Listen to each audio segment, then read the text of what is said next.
छठा अध्याय धूम्रलोचन वध। ध्यान। मैं सर्गेश्वर भैरव के अंग में निवास करने वाली परमोत्कृष्ट पद्मावती देवी का चिंतन करती हूँ। वे नागराज के आसन पर बैठी हैं। नागों के फणों में सुशोभित होने वाली मणियों की विशाल माला से उनकी देहलता उद्भासित हो रही है। सूर्य के समान उनका तेज है। 3 नेत्र उनकी शोभा बढ़ा रहे हैं। वे हाथों में माला, कुंभ, कपाल और कमाल लिए हुए हैं तथा उनके मस्तक में अर्धचंद्र का मुकुट सुशोभित है। ऋषि कहते हैं, देवी का यह कथन सुनकर दूत को बड़ा अमर्ष हुआ और उसने दैत्यराज के पास जाकर सब समाचार विस्तार पूर्वक कह सुनाया। दूत के उस वचन को सुनकर दैत्यराज कुपित हो उठा और दैत्य सेनापति धूम्रलोचन से बोला, धूम्रलोचन, तुम शीघ्र अपने सेना साथ लेकर जाओ और उस दुष्टा के केश पकड़कर घसीटते हुए उसे बलपूर्वक यहाँ ले आओ। उसकी रक्षा करने के लिए यदि कोई दूसरा खड़ा हो तो वह देवता, यक्ष अथवा गंधर्व ही क्यों न हो, उसे अवश्य मार डालना। ऋषि कहते हैं, शुंभ के इस प्रकार आज्ञा देने पर वह धूम्रलोचन दैत्य 60,000 असुरों की सेना को साथ लेकर वहां से तुरंत चला गया। वहां पहुंचकर उसने हिमालय पर रहने वाली देवी को देखा और ललकार कर कहा, अरे तू शुंभ निशुंभ के पास चल।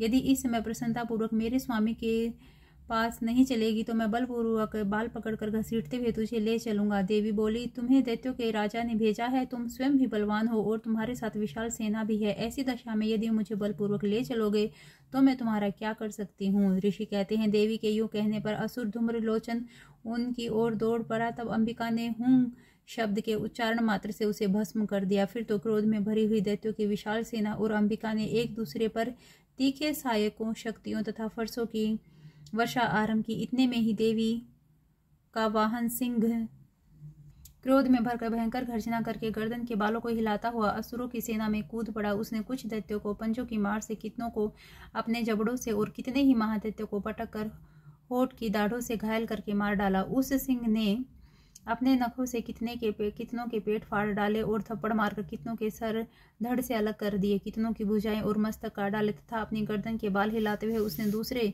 दैत्यों के पेट फाड़कर उनका रक्त चूस लिया। अत्यंत क्रोध में भरे हुए देवी के वाहन उस महाबली सिंह ने क्षण भर में ही असुरों की सारी सेना का संहार कर डाला। शुंभ ने जब सुना कि देवी ने धूम्रलोचन असुर को मार डाला तब उसके सिंह ने सारी सेना का सफाया कर डाला। तब उस दैत्यराज को बड़ा क्रोध हुआ, उसका होठ कांपने लगा। उसने चंड और मुंड नामक 2 महादैत्यों को आज्ञा दी, हे चंड और हे मुंड, तुम लोग बहुत बड़ी सेना लेकर वहां जाओ।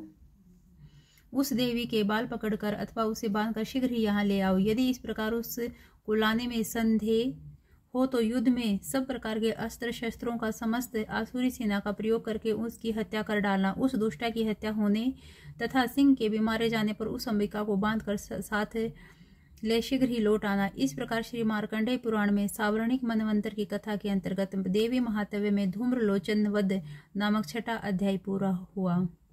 जय हो माता।